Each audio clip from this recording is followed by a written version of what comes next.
This is Laz Jacob, another episode of Running with Laz. Today, my guest is Nicole Wade. How you doing, Nicole? Hi, Laz. I'm well. How are you? I'm good. I'm good. Can't complain. Although, I'm not sure what kind of weather. You're in Massachusetts, right?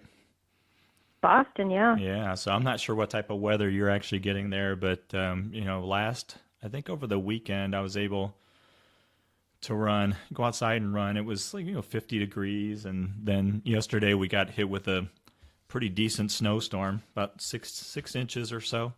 So I'm like, just gotta love Mm. this Ohio weather. But I'm sure Massachusetts is probably much colder than what we get here.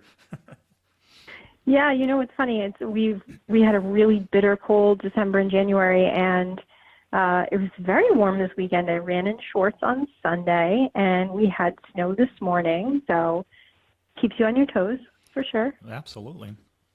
Yeah. Well, Nicole, what I wanted to do today is I think we kind of became friends through Instagram. I know you are, you have a lot of followers on there because I'm kind of looking at the number of followers that you had. So as of like I don't know, half hour or so ago, it says 14,000 over 14,000 followers on Instagram, Yes. and you had roughly about 2,200 posts. So I always just follow you and take a look at the post and everything to do about running and so forth. Well, mostly about running. And this show, at least what I try to bring to my audience is really just a wide range of experiences, people's experiences, because we don't really get to see that a lot Hmm. from everybody that's out there. You don't really get to hear their stories. I mean, we see all the winners of these different road races and everything like that, but I just love to talk to people that have the stories. So why don't you tell me a little bit about your background, and really what I'd like to focus on, at least initially, is what really drove you to start running? I mean, how long have you been running, and what kind of drove you to that? Sure. These are all great questions. Um, so let's see. I started running about 20 years ago, and I started running because I was going through a breakup. And I was sort of battling an eating disorder. I was in outpatient treatment, and I thought, you know what? I need to get outside, clear my head. I lived on the beach at the time, and flagpole to flagpole, so end to end of the beach, was 1 mile. So really, my first goal was to just be able to run 1 mile out and then walk home, and that was it. And when I could do that, I started to do 1.5, and then I started to do 2. So this was long ago that there were no Garmins, there were no iPods. Sometimes I ran with my Walkman. um, Are and you so talking about the I big really, Walkman that you would carry on your side? yeah, Oh but my I'd goodness. hold it in my hand and I'd hold my keys in the other hand. And really the truth of it is that I had purchased these sneakers from a Nike outlet mall. They were slingback, so no laces, and I wore them without socks, and I thought, this is so convenient. I never need to tie my shoes. And I look back and I think, oh my gosh, I have done really some crazy things. But I ran this 2 mile loop, and I really felt like it was so healing to sort of not look in a mirror, not focus on myself, sort of be external. And that's how it started. And yeah, and I worked my way up to 5 miles. I thought, wow, that's a long distance. I never entered any races, not a 5K, not a marathon, nothing. I just did my little run, and that was the end of it. And it was just for the joy of it all, really. It's interesting And then, because you get like the visual of yeah, somebody running with a Walkman in their hand. It wasn't the really yeah. the one that had the little CD, or was a CD player too, was it? So I started with one that had a tape deck in it, and then We're and then I showing sort of our age, add. aren't we? That's We scary. are, and it's okay. It's totally okay. I'm a bit of a relic, right? So, and then I sort of moved on to this Discman that I carried, and I had a Prince CD that I used to put in there. And then one time I fell, and I remember my Prince CD kind of shooting out of the player and thinking to myself, oh no, my Prince CD. I mean, really, that's actually a true story. So really, in terms of races, the Boston Marathon 2006 was the first race I ever entered of any distance. Now that's It was something. as a charity runner, yes. For your, not many people will, for their first race will run a marathon. So congratulations on that. People typically start out with, maybe a 5K, but from 5K Yeah. to 26.2, that's something. Yes, and I thought, well, it was honestly, shall I tell the story? Sure. Okay, so As long it as you're was, willing to tell the story, tell the story. oh, yes, of course, of course. So this was the end of February 2006, and an email chain had gone out to some folks about a charity, the Walker School for Children in Boston. They had a bib. They needed a charity runner, and at the time, I think you needed to raise $1,000. Now it's $5,000, but back then it was $1,000. And they had no one to run it. They just had this bib. This is not a thing that happens today, but back then it was a thing. And I said, I'll take it. I had never run more than 5 miles. I had never run in any race before. I thought, what the heck, right? And I trained. I really did try to. Everyone looked at me sideways. This is not going to go well. I will say that it didn't really go well. I did the best that I could. I took did not finish. I dropped out at mile 18. I thought this is impossible. This is so difficult. And I figured, you know what? Let me figure this out. Let me lick my wounds and sort of heal up from this experience. And then in 2008, I did it again as a charity runner and finished it. Had some unfinished business. Had to go back and do it. Yeah. So what was before you attempted the Boston Marathon, what was your longest run prior to that? I know you said 5 miles, but I'm assuming it wasn't 5 miles was the longest run before you actually did that, right? I mean, you probably ran a little bit longer. I did. I ran maybe 15, Oh, okay. maybe. And I did it on that 2 mile out and back. I was really worried about the fueling. I hadn't really figured out how you do that. So I left some snacks on the wall, on the seawall, and I was just kind of every 2 miles I could see my water, and I had no idea how to do this. Well, the thing is like at least you attempted it. And, most people at that point, if they dropped out or whatever, and that's mile 18, that's kind of like the start of Heartbreak Hill, right? It is, yeah.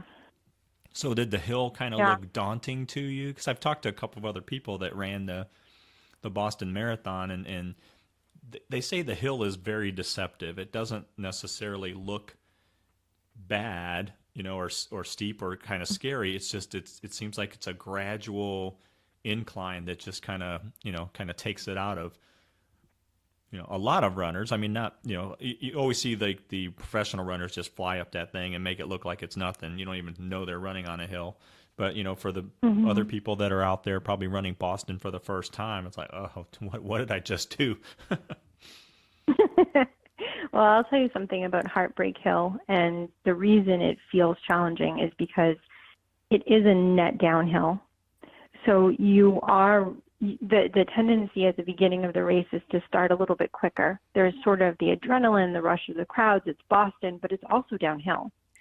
So you kind of go cruising down from 17 miles, right? And then you have to climb yourself out of that. And if you get there and your quads are really, really fatigued, you're going to have a very challenging time with the hill. Now, I will say that I ran in 2008 quite slow,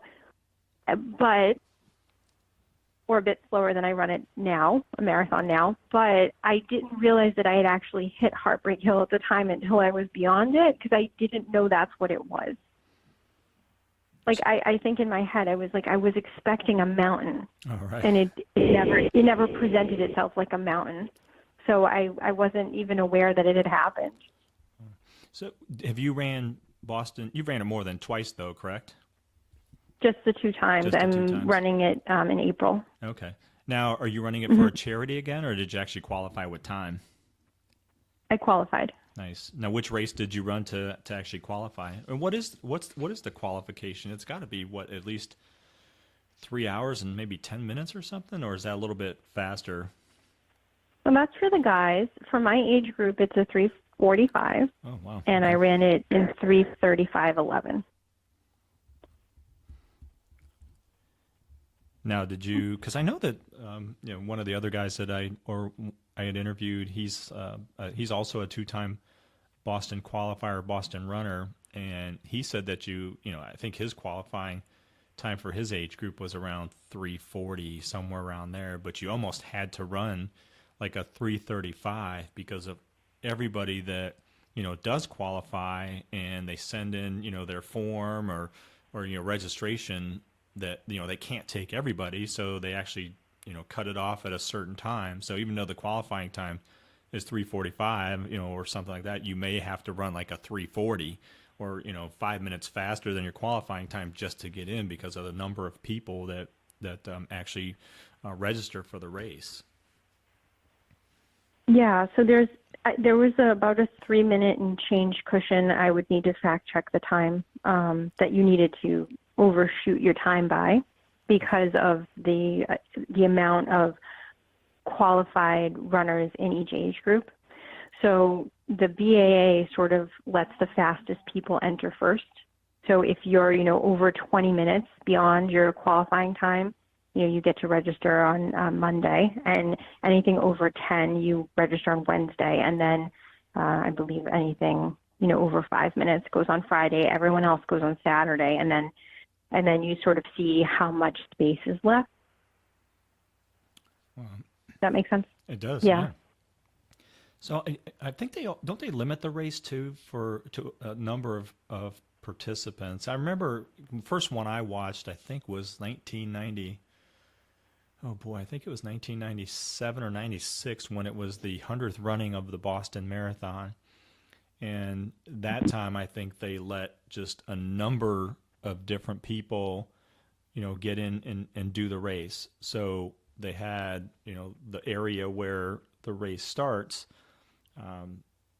the different corrals, and I think they were anticipating it was going to take like 30 minutes just to get to the start line for the last corral, but I think it actually went quicker than that. So they kind of had it down to a science. But boy, it was just, I think if anybody really wants to run a marathon, Boston is probably it. It's just that, you have to qualify for it or do a charity. Sure. And then there's a little known fact that there are some waivers available in Boston. So very, very small amount, and they're sort of an invitational. I coach track at Community Running, and we got 2 this year. And so those folks do not need to charity or qualify. They simply get a waiver. Nice. The BAA gives those out. I think it's just if most runners' dreams, if they're into marathoning, Boston is just it. It's just, it's on a Monday versus a Saturday or Sunday because it's Patriots Day. The weather could be, hit or miss. Just be prepared for anything, right? Right. I remember watching the one year where they started doing, like you were saying, they have a controlled start, especially for the wheelchair division, because it is downhill for that first, at least it's a pretty steep hill, I think, at the start. And they've actually had a couple of wheelchair incidents where, people wrecked or whatever on the wheelchair because, they just started going too fast. So they actually do that controlled start for the wheelchair division. Mm-hmm. So, I was looking at, have you done other marathons besides Boston? Well, Bay State and Sugarloaf, probably my top 2. Where are those at? Are those in your state or somewhere else? So Bay State Marathon actually just made one of the top 25 qualifiers in the country. They were just voted for that. It's in Lowell, Massachusetts. It's on the North Shore. And Sugarloaf is in Maine. And it's I don't want to get the name of the town wrong, but it does go through several towns because it's a point-to-point race as opposed to like Bay State, which is a double loop. So that's, twice around. You get to see everything two times in case that's something that interests you. But I think there's benefits to both types of marathons. So when you do your point-to-point, I've done a point-to-point half marathon, but when you do a point-to-point marathon, how do they actually bus you to the starting line, or do you actually have just somebody else take you there and drop you off and hopefully pick you up at the finish? Yeah, so my husband drove me for Sugarloaf. It's a very small marathon, and it was pouring the day that I went. I mean, lightning at the start, just a lot of rain.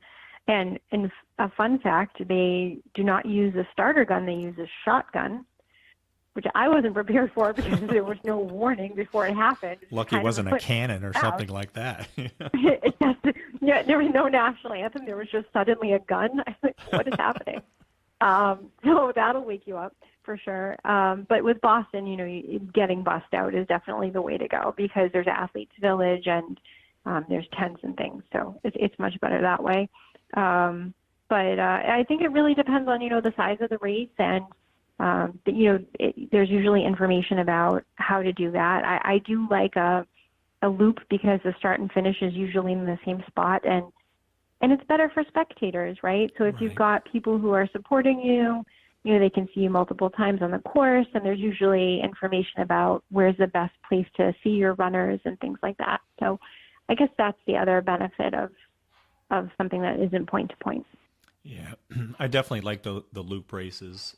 It's a little bit harder, I think, for the runners, because sometimes when you get to that, you do your first loop, you're not really necessarily feeling all that good. Possibly you're like, oh, I could really drop out, and I'm right here at the finish, So, but it is great for spectators because you know how it is with races. I mean, you're either running out or back, and they're really depending on the size of the race. Your family or whoever you bring may not necessarily get to see you. So that's kind of cool to actually do that. Of course. So, I've been noticing your running times. You're very fast. So, I'm looking at, sometimes you're doing your races or your running or your runs and your average pace is pretty good. Now, started 20 years ago, but what type of training have you done over that period of time to continue to get faster? And what advice would you give other people out there that maybe looking to start running and focusing on trying to get faster? Or I typically say that the first couple years of running you probably shouldn't do much speed work or anything like that, just because your body's not necessarily used to it. But what advice would you give other people out there that are thinking about just starting running? Oh, this is such a great question. I love this. Something I love to talk about. So I would say that really some of this depends on your goals. If your goal is endurance or speed, you can certainly do both, though I like to have a little bit of a base before you start adding speed work. So typically I would say that if you're comfortably running 30 miles a week and you're not injury prone and you're feeling good, we can add in some speed work. So I always suggest that. So speed work, I really like to talk about hitting your weakest points and it kind of working on those things. My weak point is the tempo run. So I definitely hit the tempo runs because it's what makes me stronger. It's usually the things you don't want to do that you need to do. Right. Right. And speed work comes in so many great forms. There's progression runs. So that's when you just can't kind of get faster as you go. Mentally for me, this is a favorite. It makes the time go by quickly. I keep adjusting, right? It's like boiling frog syndrome. Frog does not notice the increase in temperature, much like you might not notice the increase in pace. But if you started out at the faster end, you would probably notice that. There's wave tempos where you kind of go, 5% faster than your tempo pace and 5% slower and sort of back and forth. And that's a really a nice way to do that. It makes the it makes the faster paces seem a little bit easier over time. And then there's, the classic repeats, right? 400 meters, which is a quarter mile, 800 meters, half mile. And there's all kinds of stuff that you can do. So I would say that, it's sort of figuring out what your goals are is important, right? So if you can nail that down first. So if you wanted to do some short distance stuff, I would probably strongly suggest that you do some short distance speed work. Things, if you're a miler, you want to be doing kind of 200, 400, sort of shorter stuff is usually what they hit. That's not to say they don't do anything longer like mile repeats, but that kind of helps you with that turnover, that strength that you need in speed work. And long distance runners, we like to do a little bit of a longer situation. So really, I think that that's just one component of good training, but really there's the mental stuff. Because I think it can be very easy to get bogged down with feeling like, oh my gosh, I don't know if I can do this. And that right there is the killer. That's the end of it. The second you start to doubt is the moment that it will not work. So I'm assuming for your, for marathon training, you're probably, I would think, probably doing some mile repeats. Yeah, so right now I'm doing, really it depends on where I am in my training schedule. This week, I haven't done any mile repeats in a while because I did those earlier in my plan. But I did a progressive tempo run yesterday, and I'm probably going to do another tempo run tomorrow with maybe some faster strides at the end. And then on Saturday for my long run, there's going to be some marathon paced miles towards the end of the race. So really getting those good fatigued legs, working on marathon goal pace miles just to see what that feels like when you're already tired. So what is your goal pace for the marathon, for the Boston Marathon? Do you kind of have a feel for, hey, I'd like to do, 3:30 somewhere around there, maybe faster?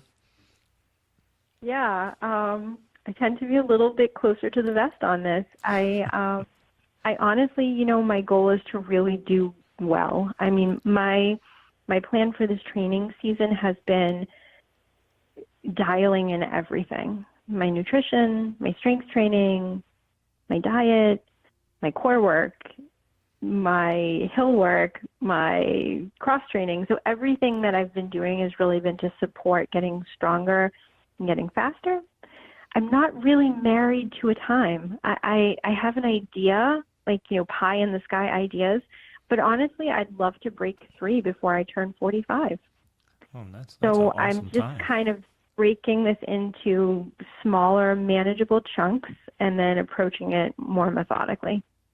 So this one, of course, faster than the last one.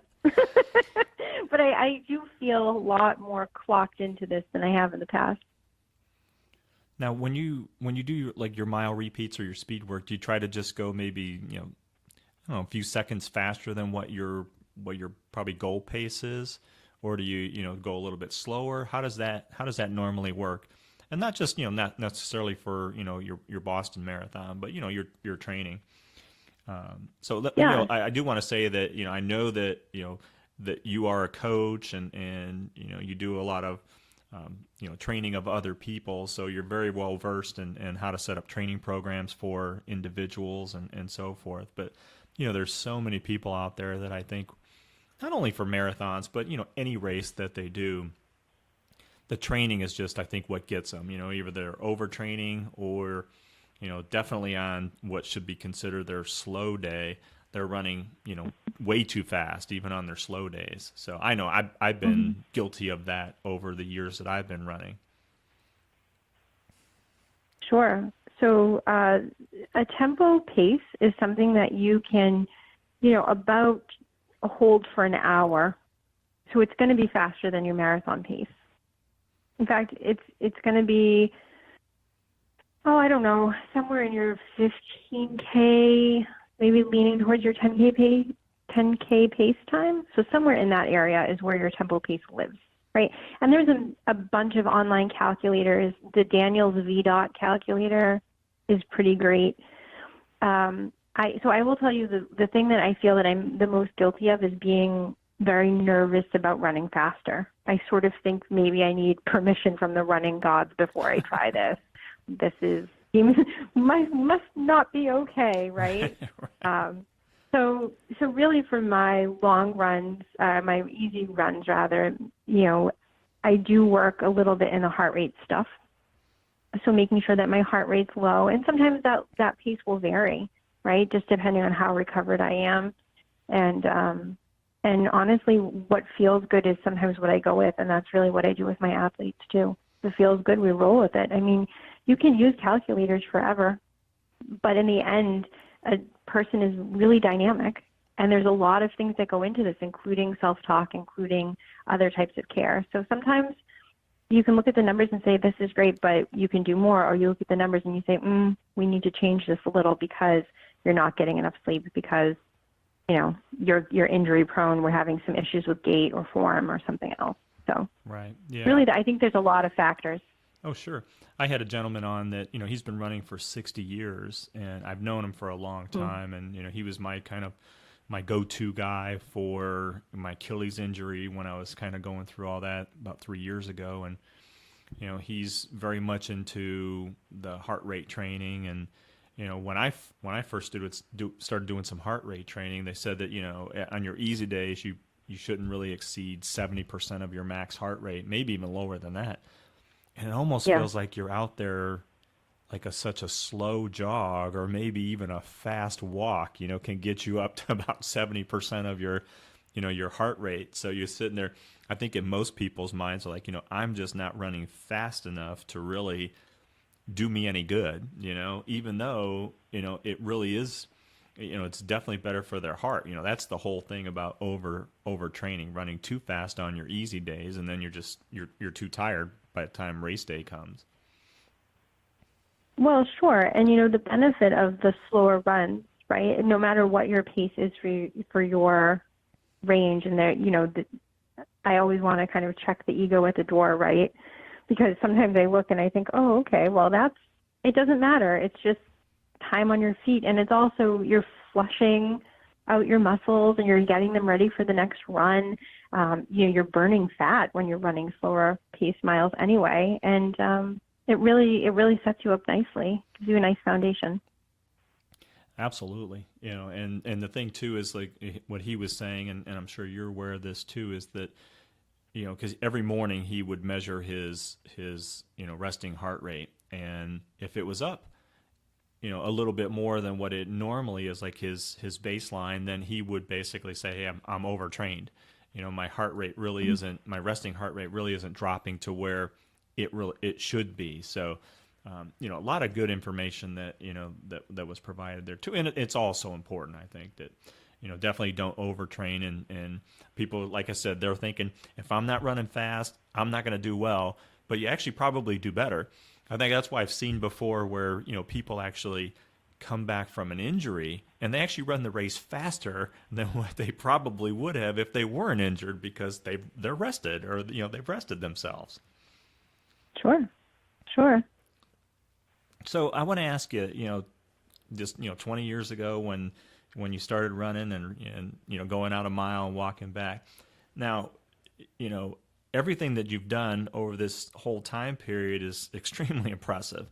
So tell me about, how you migrated from just, getting out, walking with your Walkman, listening to Prince, and, where you are today. Because like I said, I read everything, running, strength, wellness, you're RRCA certified. I think you do some track coaching as well for your, the community. Tell me how you kind of went from where you started to where you are today. Thank you for all of that, and for asking. Well, it just kind of happened, and I think a lot of it was kind of organic. I started, I'm an impulsive person. I readily admit this, and of course I was going to take that bib. Of course I was going to go back and finish Boston, and then I had started signing up for some half marathons, but I think newer runners started to ask me a lot of questions, even though I didn't really feel like I was the authority on much of anything. I had just sort of moved beyond sort of your regular gym rat, right? I liked the elliptical. I could kind of do that for a long time. And they started asking questions like, how did you train? How did that go? And things like that. And some people started running too. And I thought, oh, this is really great. And I kind of got it in my head that maybe I wanted to coach other people. Like maybe I could do this. So I signed up finally for the RRCA training, and I passed my test and took my CPR test and started a little business. And I think that really I struggled in the beginning with feeling like I had a seat at the table. Really, it felt like maybe I wasn't accomplished enough to coach, or maybe I didn't know enough to coach. So I think that the early stages of that were definitely, there was a lot of imposter syndrome, self-work. I needed to do a lot of self-work surrounding that. I needed to do a lot of work surrounding my own training plan and being serious about my own training. So really it was an opportunity to sort of start deciding what was important and then work on the things that I felt were important. So if you say something is important, it needs to be important. Sure. Otherwise, it's just kind of a wish. And really, I think that it all sort of like came together. I think I got serious, and I started to realize that I love this even more than I thought I did. And a little over a year ago, Community Running reached out and asked if I'd like to be the Wednesday night long distance coach for them. And I said yes. Oh, that's awesome. So it's been a wonderful opportunity. The Boston running community is really fantastic, and there are some wonderful runners. It's just so great. So really, between my business and community running, I get to interact with runners all the time. And it's sort of, I really can't think of anything better. Honestly, it's been such a joy and a blessing. Well, it's great that you say that, because, I've been running, since 1991, with some time off here or there. And, I love, I did 50 races last year, mainly shorter distances, but people are like, why would you want to do 50 races? I'm older, so it's like it's a little bit tougher on your body, but for me it was more of the camaraderie, just going to a race, being with people that are really doing the same thing that you are, passionate about that. And some of the races I went to, have a special needs category, and it's just great seeing the smile on, people's faces that are in a wheelchair, but yet, they get to finish a race, shorter distance, but man, it brings tears to your eyes, and I always, the first time I saw a race like that, I said, I will never, ever complain about a slow 5K again, or something like that, because Absolutely. At least I got to run and finish, and, other people, they can't do it for whatever reason. So I thank, my lucky stars that I'm actually able to get out and do this thing that, that I love to do. Yeah, I agree with that. I think that there's, being able to move your body in nature in a way that feels good, with other people who are like-minded and driven. I think that there's something that connects us all, and it's kind of this like adult playtime. You're sort of like, get outside and play, and Exactly. And I really do love that. Well, tell me about your, not just the running, but I know you do probably like strength training and wellness. So how do you try to incorporate your strength training? Do you work out with weights, or is it just, core work, or can you tell me a little bit about that? Sure. So I strength train 2 to 3 times a week, and that's all with regular weights, free weights, and sometimes cable. I'm not a fan of the machines. They can sometimes put your body in an unnatural position, especially if you don't fit the machine well. So just for movement reasons, I usually use barbells or dumbbells. And I do full body. Sometimes I do splits if that's what feels best or works best for my schedule, or sometimes it's just, supersets, full body, that kind of thing. Now, do you do the free weights on the same days that you run, or do you alternate? I mean, how much miles do you average, per week? I run between 50 and 60 miles a week, Wow. and I definitely double up on the strength training because there's no way for me to do it. That makes sense. Right. And I do have a full-time day job. So I was kind of going to in ask there, you about that. so that's actually still happening. And I really do need to. So my runs start somewhere in the 5 a.m. block, sometimes a little before, and I need to be in work by 8. So everything needs to be done before then. And so a couple of days a week I'll double up. On Sunday, I do my long run on Saturday, but on Sunday I'll do an easy run before the gym opens and then drive to the gym and lift. That's how I get around that. The gym opens at 7, so I can usually fit that all in there. And then twice during the week I have to double up. Friday is a full rest day. I do not run on Friday, usually. Now, with the weather that we've been having, so I know there is, I think, much colder than what we get here. But I know, sometimes I've seen on your posts where, it's black ice out or too much snow or, -10 in the morning, especially Yes. at 5 a.m. Do you resort to running on the treadmill, or do you like running on the treadmill? How does that actually work for you? Yeah, so I'm pretty sure there might be something wrong with my brain because I don't mind the treadmill. I actually don't mind any running surface except like maybe trails when it's dark. Like that doesn't seem appealing. But other than that, honestly, I'll run pretty much on any surface. It doesn't bother me. I've never really considered it. I think that for safety reasons, if there's black ice, I'm not risking it. I know that there can be, I think on social media, this hashtag opt outside or sort of like what feels like if you're not running outside through all weather or whatever's happening in your life, that maybe it's not the same. I would strongly advocate that whatever works best for you is working. You should definitely do that. So for me, I don't mind the treadmill. It's come in really handy. I did need to do a couple of long runs on the treadmill maybe a month ago.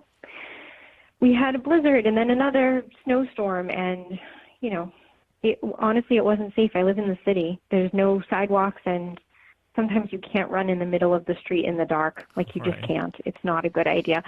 So, I just been making it work. And the last couple of weeks, I've had some great long runs outside, and it's been fine. Not a problem.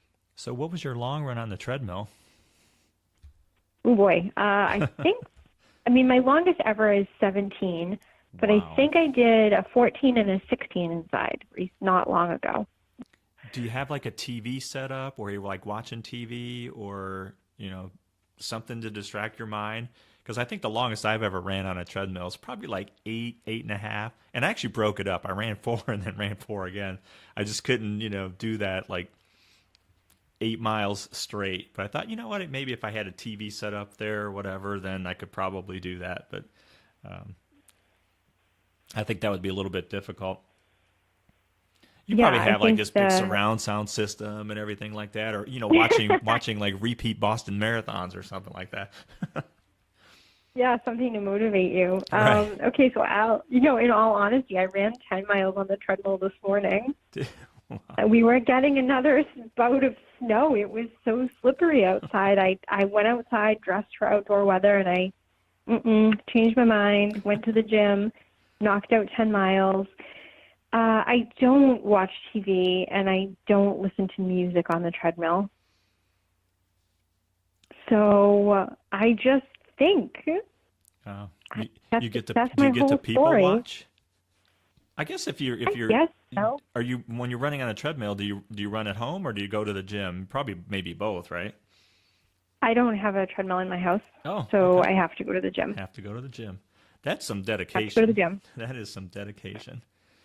But you know what? I mean, because I've gained a little bit of weight, and we've kind of talked about that before, and so trying to lose the weight, and my buddy was perfect about this. He said, well, he goes, running a faster time must not be that important to you. If you're not willing to give this up, but yet, you say you want to run some, get faster like you were 3 or 4 years ago, then it just must not be that important to you. And he hit it right on the head. It's just, I know I can get faster if I drop the weight, but I just can't get it up here in my mind to do it. So it just must not be that important to me. I think that in the seasons of life, things will come and go out of importance, right? Yeah, I agree. I think that sometimes things are very important to us, and sometimes it's okay if they're not. Yeah, it was like last year when I did that 50 races, boy, I think it was the last 2 or 3 that I did, I felt like I had absolutely no energy, for those last 3 races. And I mean, it was all good. I wasn't really focused on time. It was more just kind of getting through it and just enjoying being around people. And those last 2 races were kind of, one was the Christmas Story run. So I'm sure you're familiar with the Christmas Story movie. The house is in Cleveland, so every year they do the Christmas Story run. So it's kind of cool. My daughters do it with me, so that's kind of nice. And then we have like the reindeer run the next day. So that kind of finishes up the race season. So just, again, for me, it was just being around people and, saying that I did, 50 races in my 50s. So that was kind of cool. That's so fun. Yeah, absolutely. So tell me a little bit about the wellness. I know that do you kind of develop your own meal plans, and do you do that for people as well? So I'm currently getting my holistic health coaching certification, and topics that are really important to me are some of the things that I talk about on Instagram, like self-care, like goal setting, like the importance of sleep, which I posted about recently, and how important repair is, right? And how important it is for your immune system functioning, which you kind of need a healthy immune system if you're going to run well. Sure. But I think that there's a lot of things that go into overall wellness, everything from having a spiritual practice that resonates with you, creativity, relationships, your relationship to finances. So I think there's a lot of things that go into that, and it's not a static thing. I think that you could eat all the kale you wanted, but if you're in a career that you hate and in a marriage that's unhappy, you can't really be a well person. So I think that really what I'm sort of moving towards is health coaching on a bigger level. So not just the food, but also some other things. Sure. Yeah, but I've been developing meal plans for folks and strength training plans as well. So yeah, so just sort of looking at all of that and how the happiness factor plays into your overall wellness. It's got to be pretty satisfying, I would think. I know it's, based on at least what I've seen of you. I mean, you have I don't know how you have a full-time job either to be able to kind of manage this whole thing that you have, because I mean you're posting I think 2 or 3 times a day, and it takes a lot of time to be able to manage all that, and I'm sure that you probably get a lot of people that message you and say, hey, what about this, or just asking your advice on things. I mean, to be able to have the time to be able to handle all that, kudos to you. Like I said, I mean, 14,000 followers. I'm sure not everybody. You get 14,000 messages. Hey, can you help me out with this, Nicole? So it's a lot of messages. Right. Well, I will say that, right, to answer your question about the posts, the only time I post twice a day is on Tuesday, and sometimes on Sunday if I have an extra post I want to talk about. Other than that, it's just the once a day in the morning, and it's just the workout that I did. So it's just the one typically with a couple of outliers. And so I really try to make sure that I prioritize what's important. I mean, I don't get paid to be on Instagram. I don't take sponsorships usually. I'm not an ambassador for anything. So, that does make some of it a little bit easier in that I'm not obligated to post on a certain topic and things like that. But I will say, there's I definitely do get messages, and I really do try to help whoever I can. If there's something I can do in some capacity, I just try to make sure I schedule those responses into my schedule. So really, I have a planner, and I kind of live and die by it, and everything's going to fit in there. And it does right now take away a little bit of spontaneity, and that, if it's not scheduled, it probably isn't going to happen, but that's okay. So the season that I'm living in right now is that I'm busy, but over glorifying busy is not good either. So you need time for relationships, for friendships, for all my other hobbies, which we don't even talk about because they never make it to Instagram.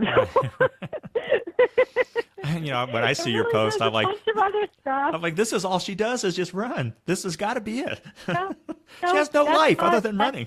So, that's what happens before 8 a.m. every day. So that's the rest of my life is the rest of my life, really. So, yeah, that's pretty much it. I schedule everything and try to just stay on top of it. And what doesn't get done does not get done. That's it. When you say that, before 8 a.m., that is absolutely serious, correct? I mean, most of what you do is before 8 a.m. when it comes to like your running and fitness and all those things. Yes. Yep. I don't really, if you see anything else in my stories, it's kind of just extra stuff, right? It's not, it's outside, typically outside the scope of running. So, Heart and Soul Running, can you tell me about that? Yes. So when I was trying to think of a business name, my husband and I were on a boat headed to Martha's Vineyard, and I get really nauseous on boats or anything that moves, as it turns out. So And we you were live right by the thinking, I was ocean. trying. Me? Yeah, Yes. Well, I yeah. mean, I grew up in Boston, but does not. You just try not to venture out onto the ocean much, right? Yeah, I'm fine if I'm swimming. It's actually just cars, planes, trains, boats, really anything that moves. If it moves, I'm probably going to feel sick. So not so good. But just sort of like to keep my mind busy, I was thinking about what kind of name I'd want for my business and what really, felt like it resonated and felt good and reflective and sort of, heart and soul is sort of just the love of running, the joy of running, and really the passion that I feel for it and that I hope that I can share with other people.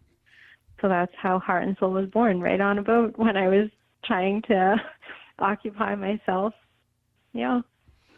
Boy, we're in such an age of, with all our social media and technology that we have, it's great because I remember when I first started running, I mean, 20 years ago too, for you, we didn't have all this stuff that we have today.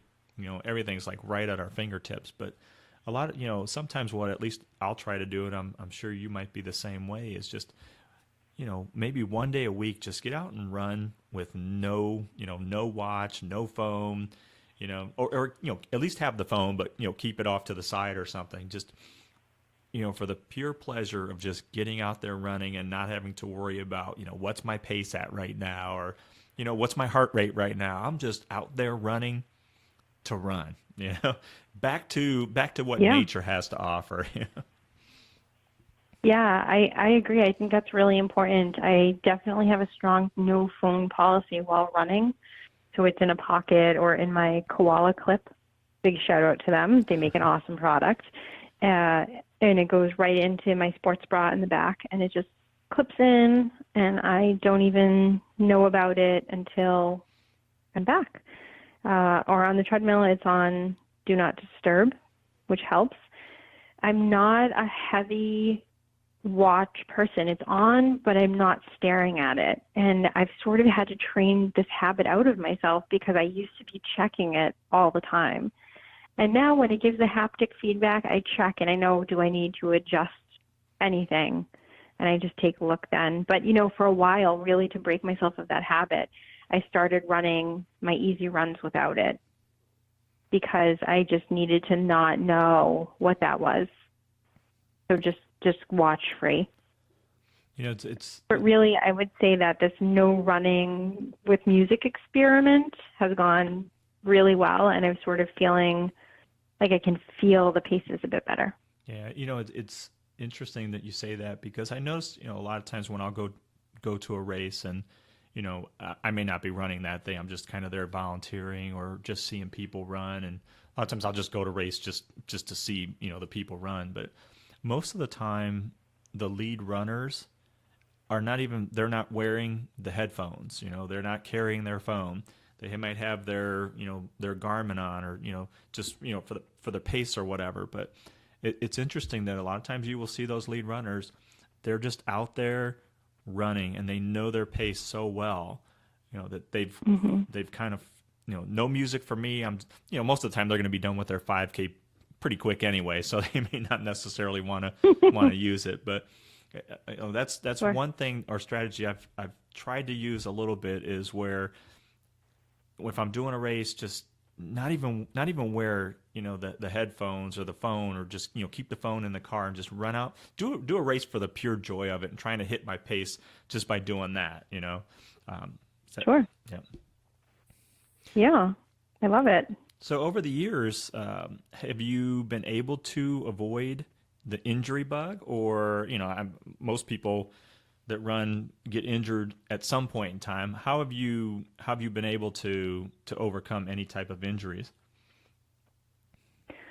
My injury list is not lengthy, and it's all been really stupid, like most people's lists.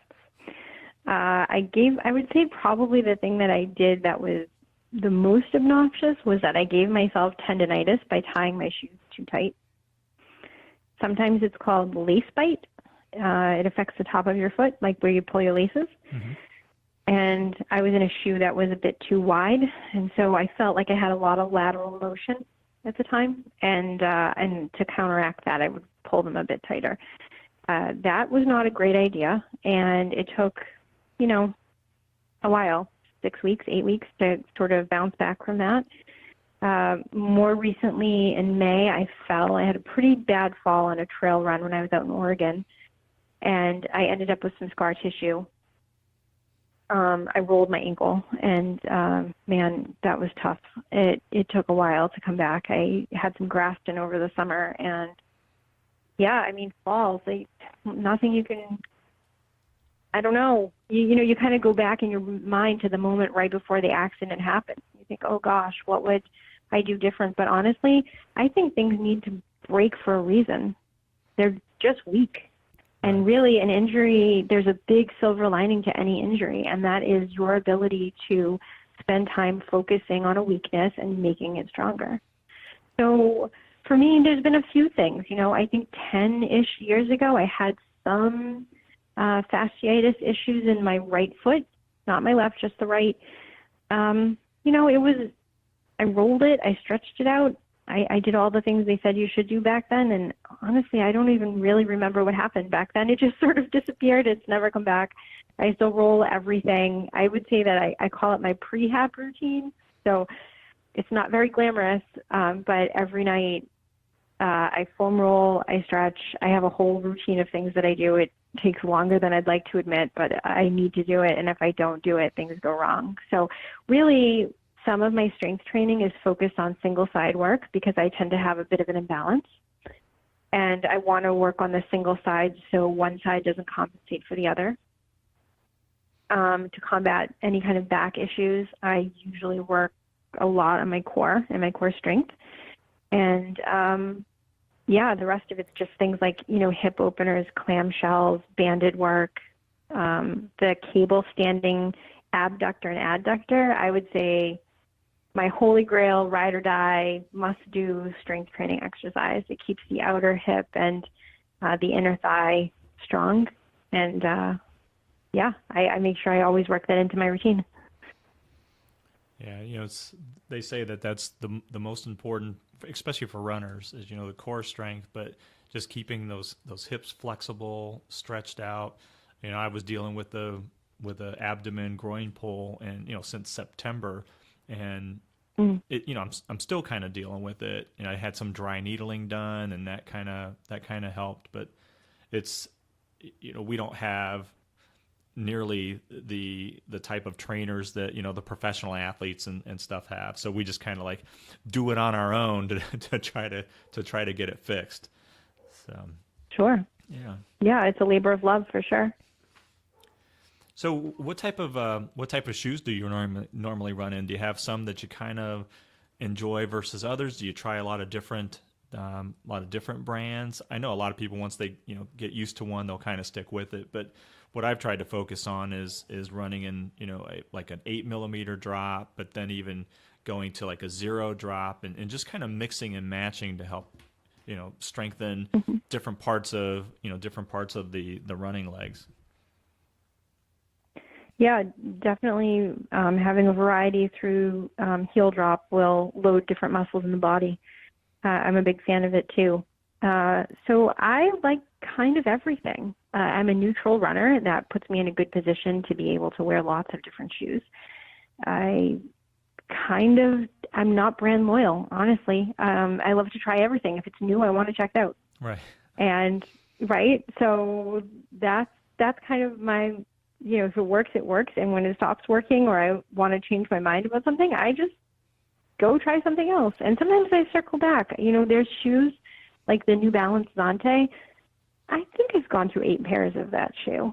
And it is a 6 millimeter drop, and it's a lightweight shoe. You will burn through it fast.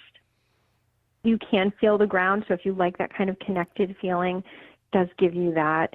I would say that these days I run in a higher cushion shoe. So what worked for me before isn't working for me in the same way anymore, and that's okay. And so I'm just sort of rolling with what works when it works. So right now, if we're asking specific shoes, there's a few pairs of Brooks that I really enjoy.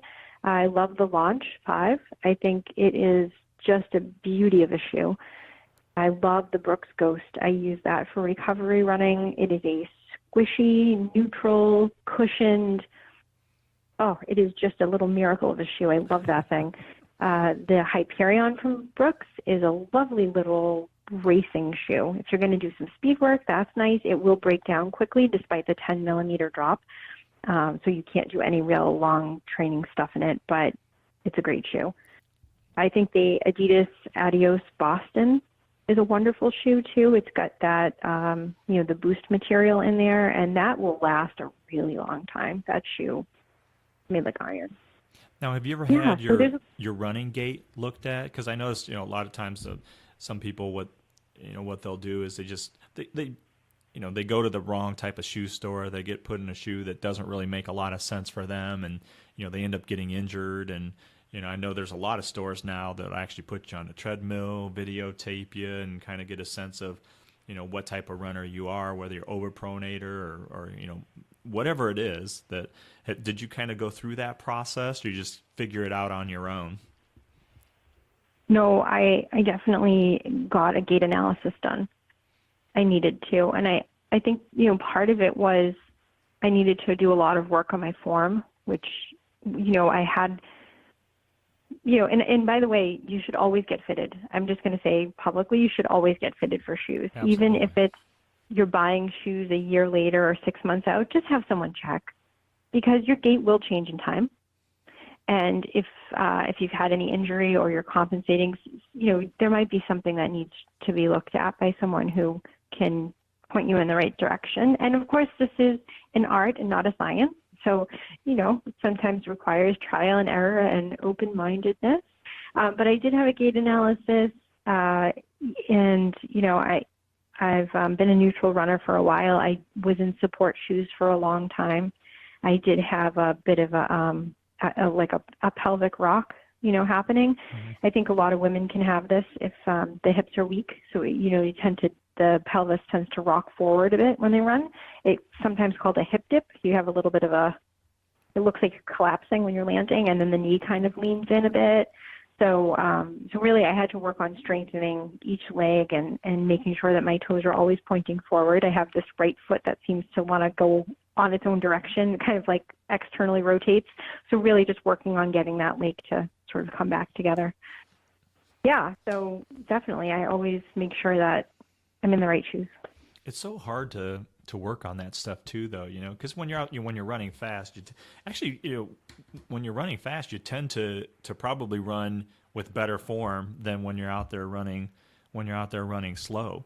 But because I kind of do the same thing. I kind of have the left leg just kind of follows around. It looks weird, but as I hit, I pretty much hit at a mid strike. So it actually kind of works its way out, which is good. So, and I knew exactly why I had the Achilles injury. So, I know the reason for that. But it's interesting. You see a lot of the professional runners or the top notch runners. They all look like they pretty much have the same running style, But when we see them running, it looks like they're just running a nice easy pace. But they're running like 5-minute miles, and that's fast, So. Hmm. Yeah, and some of that really has to do with form, right? Because good form means you're not sort of muscling through those faster paces. Right. It actually, you become more efficient. So, running's a controlled fall. So there's a little bit of that lean from the ankles, not from the waist, and your legs will follow what your arms do. So if you pump your arms, your legs go faster. And, keeping your arms in, right? So not winging them out like chicken arms. And not crossing the midline like you're kind of punching, like you're boxing. But those are wastes of energy. So really when you're kind of going forward, when all of you is pointing in the same direction and you're leaning forward into it and you have, enough flexibility in your hips that your knee is able to kind of drive, right? So your knee is able to come up. You're expending less energy. It's a little bit smoother. Right. So that's why working on your form is really important. Yeah, I've only seen a handful of professional runners that have just like these weird running styles. I think Rita Jeptu, I think, is one of them, and she's ran to Boston and New York, and her legs just seem to kick out all the time. But yet, she's running, 5:20 pace for a marathon. So, and she hasn't been injured. So, don't change the running style. Or, runners that just have the much higher cadence. Like the Japanese runners, I think that I've seen sometimes, they seem to have just a much higher cadence, so less of a leg kick, and they're just it seems like they're running much faster, but I think that's keeps them from getting injured too. So I guess whatever works for them in most Sure. cases. So tell me, Sure. Nicole, what was the most exciting place that you've ever got to run? Not necessarily a race, but I'm sure you've traveled outside of the United States, or any place that kind of just jumps out at you and be like, oh my gosh, that was just the most beautiful place to run at. Yeah, so I do love to travel, so I've run pretty much everywhere I've traveled. There's a few things that stick out for me, for sure. One of them is Jackson Hole, Wyoming, and that is in the Elk Reserve. And it was overwhelmingly gorgeous in a way that I can't even believe that it's real. I really can't. I got there and I looked around and I thought to myself, I think this might be where God lives. I mean, that was really what I thought to myself. I thought, this cannot be real. So beautiful.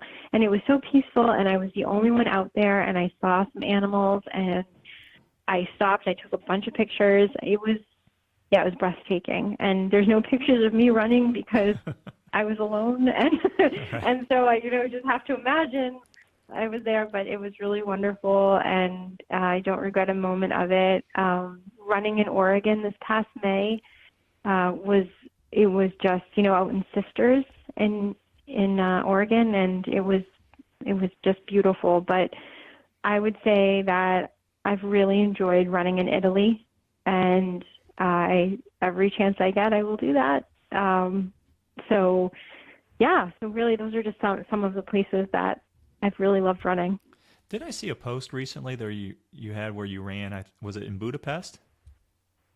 Yes, I've been to Hungary a bunch of Oh, times. okay. I'm Hungarian, so that's where my family is from.